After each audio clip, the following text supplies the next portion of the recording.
plastic और परिवेश class ए chapter रे मु तुमको बतैया पई चाहूची एथरो जो पूजा हला पूजा रे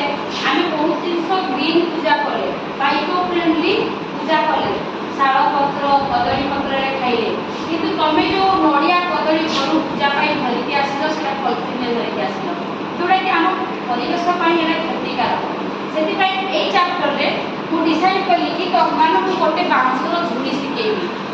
जोड़ा कि तुम परिवेश भी मिलूँ आउ तुम आराम से शिखिकी नेक्स्ट पूजा रे झुड़ी रे नड़िया कदली धूपकाठी सिंदूर नहीं आसपार